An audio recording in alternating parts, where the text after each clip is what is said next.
তারপর জিজ্ঞেস করলাম গার্লফ্রেন্ড আছে নাকি। এরপর সে মোবাইল বের করে যা দেখালো আমি রীতিমতো শক খেয়ে গেলাম। ভিডিওটি সবাই শুনে যাবেন। একটু আগে একটা ছোট ভাই আসলো, দেখতে সুদর্শন, বয়স আনুমানিক 20-22, কলেজে পড়ে, খুব ফ্রিলি সবকিছু শেয়ার করছিল। কথা প্রসঙ্গে জিজ্ঞেস করলাম বিয়ে কখন করবি। সে বলল আপাতত বিয়ের কোনো প্ল্যান নেই। তারপর জিজ্ঞেস করলাম গার্লফ্রেন্ড আছে নাকি। এরপর সে মোবাইল বের করে যা দেখালো আমি রীতিমতো শক খেয়ে গেলাম। প্রায় 18-20টা মেয়ের সাথে চ্যাট, ছবি, ভয়েস, পুরো একটা জন নেটওয়ার্ক। কিছুদিন আগে ঢাকা এক গার্লফ্রেন্ডের সাথে রুম ডেট করে এসেছে। প্রথমে বিশ্বাস হচ্ছিল না, এরপর সে এমন কিছু এভিডেন্স দেখালো, প্রতিটা স্পর্শ কাতর মুহূর্তের ছবি। হতভম্ব হয়ে গেলাম। তার নিজের স্বীকারোক্তি এখন পর্যন্ত 5টা মেয়ের সাথে ফিজিক্যাল ইন্টারকোর্স হয়ে গেছে।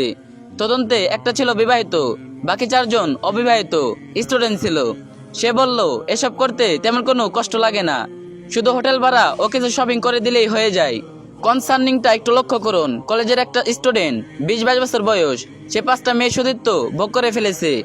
আমি জিজ্ঞেস করলাম এদের মধ্যে কাকে বিয়ে করবি। তার উত্তরটা শুনে মাথা ঘুরে যাওয়ার উপক্রম। আরে এদের কাউকেই না, বিয়ে করবো একটা ভালো ফ্যামিলির সাংসারিক মেয়ে। এগুলো তো জাস্ট টাইম পাস। তারপর আরেকটা প্রশ্ন করলাম এই টিনেজ মেয়েগুলোর মধ্যে কয়জন ফার্স্ট টাইম ছিল, অর্থাৎ ভার্জিন ছিল। সে বলল মাত্র 1জন, বাকিরা আগে ইউজ ছিল। ওয়াল্লাহি আমি একটা শব্দ বানিয়ে বলছি না।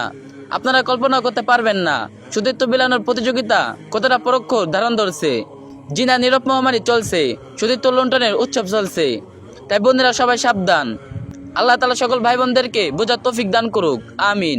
এই ভিডিওটি অবশ্যই অনেকে জানার সুযোগ করে দিবেন, আর যে যত পারবেন কপি লিংক করে দিন।